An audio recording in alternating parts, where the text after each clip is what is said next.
প্যালেসের সম্মানিত শেয়ারবিন্দু, আসসালামু আলাইকুম। অতীব দুঃখের সহিত জানাতে হচ্ছে আপনাদের এই যে গ্রুপে ইতিমধ্যেই তালিকা চলে গেছে ৬০ জন সদস্যের ১,৮২,০০,০০,০০০ টাকা বকেয়া। আমরা দুর্বার গতিতে কাজ চালিয়ে যাচ্ছিলাম। আপনারা জানেন ৩৩ টন করে রড নামতো। আমরা দ্রুততম সময়ের মধ্যে প্রথম ছাদ সম্পূর্ণ করে দ্বিতীয় ছাদের আমার কলামের কাজ চলছে। এখন পর্যন্ত আমাদের গতি ঠিক আছে। এই যে গতকালকে মাত্র ১৭০০ কেজি অর্থাৎ ৩০০ কেজি কম ২ টন রড আমরা নামিয়েছি, শুধুমাত্র ফান্ডিং সমস্যার কারণে। আমাদের ফান্ড শূন্য হয়ে গেছে। এদিকে ১,৮২,০০,০০০ টাকা বাকি। এখন গ্রুপে দেওয়া হয়েছে। ২-১ জনের বিচ্ছিন্ন ঘটনা ঘটে গেছে, কারো বাকি নেই, অথচ বাকি তালিকা আসছে। এটা আগামীকালকে অর্থ সম্পাদক আর সেক্রেটারি বসে শেষ করে দিবে। বাকি যাদের যখন সদস্যের টাকা বকেয়া রয়ে গেছে, এক সদস্যের ৮ লক্ষ টাকা বাকি, তার সাথে একটু শক্ত ভাষায় কথা বললাম।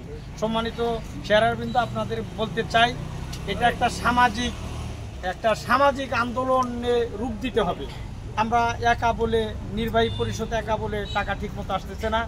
আপনারা যারা সঠিক সময়ে ধার্যকৃতি কিস্তি পরিশোধ করে থাকেন কন্টিনিউ, তারা একটু চাপ দিয়ে, যাদের বকেয়া আছে তাদেরকে একটু চাপ দিয়ে, এটাকে সামাজিক চাপ বলে। আমরা সামাজিক একটা দায়বদ্ধতার মধ্যে তাদেরকে এনে আমাদের এই বাকি ১,৮২,০০,০০০ টাকা তুলে আমরা আমাদের এই ১,৮২,০০,০০০ টাকা উঠলে আমার ধারণা ৩ তলার ছাদও হয়ে যাবে। এদিকে আমাদের এই যে সামনের কাজটুকু আমরা এই যে বাঁশকাঠ খোলার পরপরই আমরা এইগুলি বিল্ডিংয়ের ভিতরে ঢুকে দিয়ে সামনেও কাজ শুরু হবে। এখানেও বড় একটা অ্যামাউন্ট লাগবে। কাছাকাছি আমরা চাচ্ছি একেবারে সামাজিক চাপ তৈরি করা। যে সকল সদস্য সঠিক সময়ে কিস্তি প্রদান করেছেন, তারা যারা বকেয়া আছে তাদেরকে চাপ দেন। আমরাও চাপ অব্যাহত রেখেছি।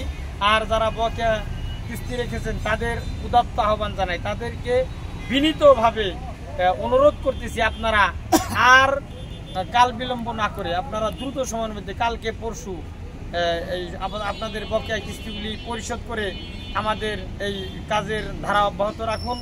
এই আশাবাদ ব্যক্ত করে আবারও আপনাদের সকলকে সালাম জানিয়ে, শুভেচ্ছা জানিয়ে, কৃতজ্ঞতা জানিয়ে আজকের ভিডিও এখানে শেষ করছি।